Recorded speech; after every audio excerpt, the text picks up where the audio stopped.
Salam guru hebat, salam guru penggerak. Jumpa lagi bersama saya Lydia Nelly, SPD calon guru penggerak Angkatan 8 Kabupaten Sumba Barat Daya pada video demonstrasi kontekstual modul 3.1 wawancara kepala sekolah terkait pengambilan keputusan berbasis nilai-nilai kebajikan sebagai pemimpin. Selamat siang Ibu, selamat datang di SD Marsudiri ini. Terima kasih banyak Suster dalam kesibukannya Suster, tapi Suster mau sempatkan waktu untuk bersedia menjawab setiap pertanyaan-pertanyaan yang saya ajukan. Iya, sama.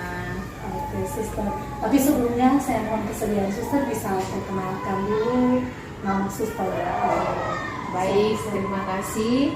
Nama saya Suster Theodorin. Saya diberi tanggung jawab untuk mengelola sekolah SD Marsudiri ini di Sumba Barat Daya ini. Ibu panggil saya saja Suster Theodorin. Ya, terima kasih, itu perkenalan bagi saya. Terima kasih Suster. Sama-sama. Yang luar biasa Suster dalam tugas tanggung jawab Suster sebagai pemimpin di SD Marsudiri ini. Bagaimana Suster bisa mengidentifikasi kasus-kasus yang berhubungan dengan dilema etika atau rujukan moral? Ya, saya mengidentifikasi biasanya saya tidak jalan sendiri, tetapi kami bersama-sama dengan rekan guru, ya, dengan rekan guru, tidak hanya tim, tetapi rekan guru untuk mengidentifikasi kasus-kasus tersebut. Begitu, ya. Dan bagaimana Suster menjalankan pengambilan keputusan di sekolah ini dengan kasus-kasus yang secara khusus berkaitan dengan dilema etika yang dimana di dalamnya terdapat hal yang benar, sama-sama benar ya, kalau dilema etika dua-duanya benar. Kira-kira bagaimana dalam keputusan? Iya, sekali lagi saya tidak bisa jalan sendiri. Saya butuh orang-orang yang membantu saya untuk mengambil keputusan atau kebijakan itu untuk mendapat sesuatu yang benar atau yang baik. Dalam hal ini kami punya kelompok guru, ya. Tentunya salah satu guru wakil saya ajak bicara.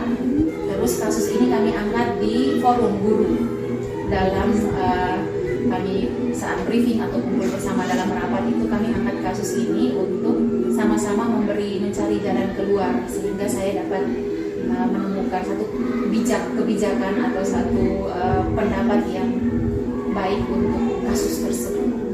Berarti ini sudah termasuk langkah-langkah atau prosedur yang Suster lakukan ya? Iya, betul. Luar biasa. Iya. Dan hal apa saja yang menurut Suster itu sesuatu yang efektif dalam pengambilan keputusan untuk kasus-kasus tersebut? Iya. Yang paling efektif yang bisa saya lakukan berkaitan dengan kasus-kasus itu adalah saat kami mengidentifikasi kasus itu, berkaitan dengan kasus itu saya panggil secara pribadi, komunikasi secara pribadi, istilahnya wawancara atau komunikasi ya secara pribadi, baru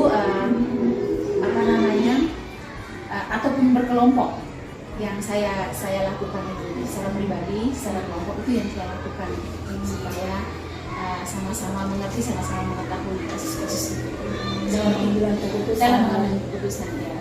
Jadi saya tahu, saya wawancara dan baru saya bisa mengambil keputusan seperti ini. Ya.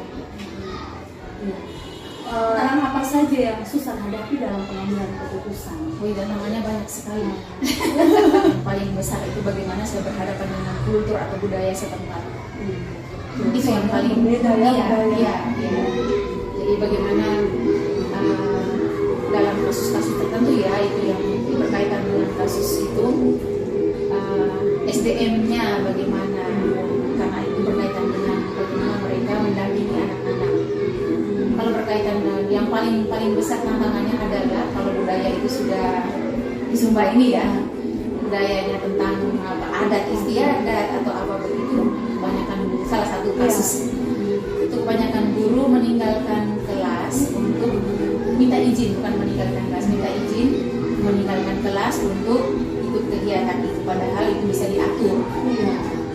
Itu yang dilema yang paling besar, tantangan yang paling besar. Jadi bagaimana saya pendekatan kepada mereka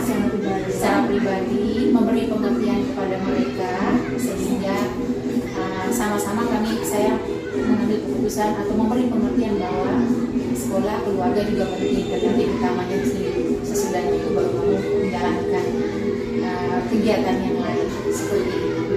Luar biasa ya, Terima sebenarnya kasih. dalam banyak hal harus memutuskan, Iya. dilema juga. Tantangannya banyak, yang paling besar adalah SDM saya, bagaimana saya mengatur supaya guru-guru itu setiap hari selalu mendampingi anak, tidak izin sampai Anak tidak dikorbankan. tidak dikorbankan. Luar biasa. Nah, apakah masuk baik suster, apakah dalam penyelesaian masalah atau pengambilan keputusan ini suster punya jadwal tertentu atau jadwal secara khusus dan ruangan atau tempat secara khusus? Baik Bu, kalau untuk jadwal saya tidak buat jadwal secara khusus untuk menyelesaikan kasus, tetapi kami punya ruang itu setiap siang kami briefing. Briefing itu tujuannya adalah mengevaluasi semua kegiatan kami pada hari itu, sehingga ada kasus-kasus apa diangkat dalam briefing itu, dan kami mencari solusi bersama. Nah, dengan solusi bersama itu, saya juga dengan mudah untuk mengambil keputusan atau mengambil kebijakan kasus tersebut. Jadi kami punya ruangnya di situ. Terjadwalnya tidak hanya kami setiap siang briefing untuk mengangkat kasus-kasus. Ya. Adakah orang yang membantu suster dalam memutuskan atau mengambil keputusan, orang atau faktor-faktor apa yang membantu suster dalam mengambil keputusan? Kalau saya jawab faktor-faktor adalah satu, ada keterbukaan dulu, keterbukaan antara teman-teman di sekolah ini tentang kasus-kasus ini. Mereka terbuka untuk kasus apa saja, baik mereka yang melakukan atau anak yang melakukan, mereka angkat di briefing itu. Terus mereka terbuka, itu faktor yang pertama adalah keterbukaan untuk mengungkapkan itu, sehingga memudahkan saya ambil kebijakan.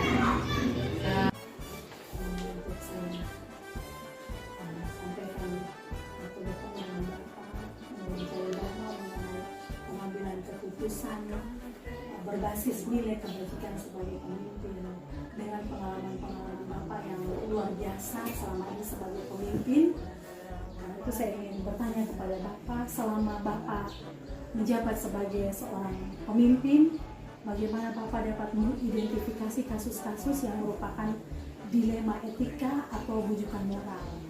Dalam mengidentifikasi kasus-kasus yang terjadi, khusus dilema etika dan bujukan moral, saya pertama itu biasanya mencari tahu sumber. Setelah mengetahui sumbernya, saya akan memilah menjadi dua komponen, yaitu dilema etika atau bujukan moral, sehingga tidak ada yang dirugikan. Itu yang paling mendasar.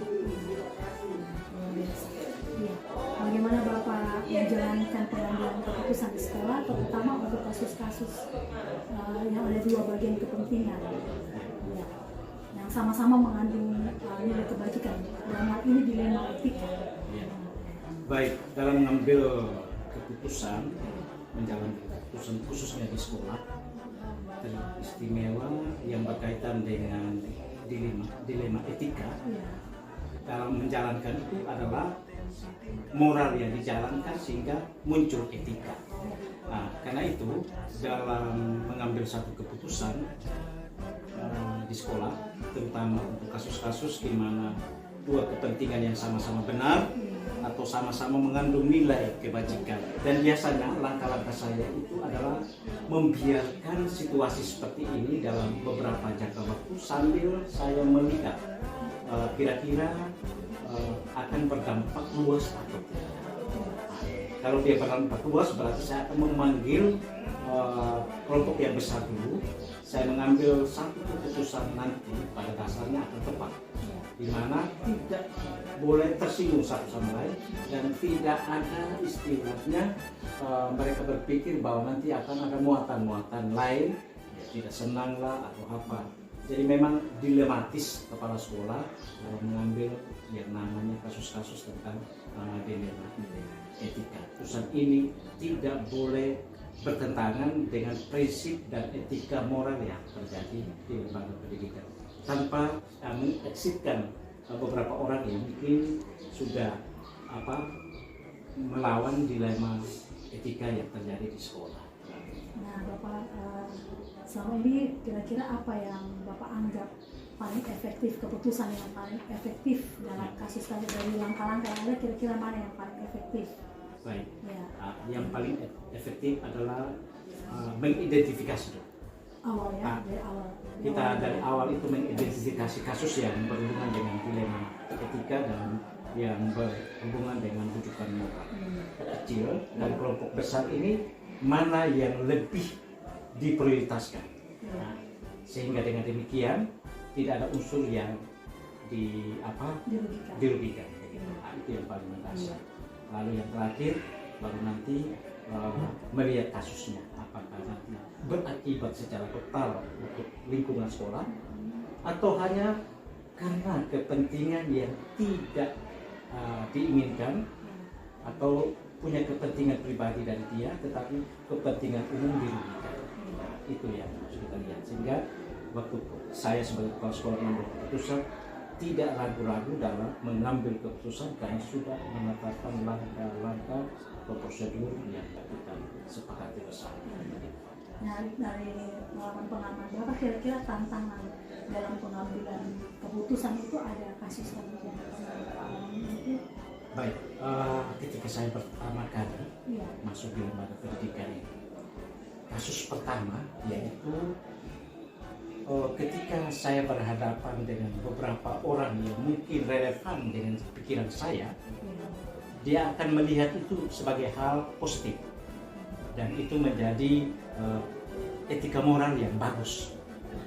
Tetapi sebagian besar guru tidak melihat bahwa perubahan yang saya mau buat itu menjadi hal yang baru untuk kemajuan. Nah, maunya tinggal di tempat atau istilahnya mereka dalam situasi tidak ada perubahan. Nyaman. Dan situasi zona nyaman. Dan zona nyaman ini bagaimana kita rubah sangat sulit karena itu butuh pendekatan personal, mulai dari pendekatan kekeluargaan, secara kelembagaan, dan yang terakhir mengambil keputusan untuk melakukan tindakan yang tidak boleh merugikan sesama lembaga pendidikan. Itu yang Ya, jadi ada pendekatan secara personal. ya. Nah, itu yang menjadi tantangan Ya. Bapak. Pendekatan personal karena mereka tidak melihat saya sebagai pemimpin. Iya. Mereka melihat dari segi pertama Ya. ekonomi. Kalau saya ekonomi rendah, saya menghadapi guru yang ekonomi tinggi, itu menjadi satu tantangan. Nah, yang kedua, pola pikir yang berbeda. Pola pikir yang berbeda ini menghantarkan kita bagaimana pendekatan yang persuasif sehingga yang kita dekati tidak melihat bahwa ini hal pribadi, tetapi ini adalah hal kelembagaan dan pekerjaan dia sendiri. Nah, apakah Bapak punya jadwal yang Bapak maksudnya buat untuk penyelesaian kasus tersebut? Ada jadwal? Saya tidak punya jadwal secara khusus, tetapi saya melihat kalau ada kasus yang dominan di dalam sekolah itu, saya akan mengambil keputusan dengan melibatkan teman-teman di Baka. Sehingga kalau kita mendekati orang yang menghadapi permasalahan dua ini, akan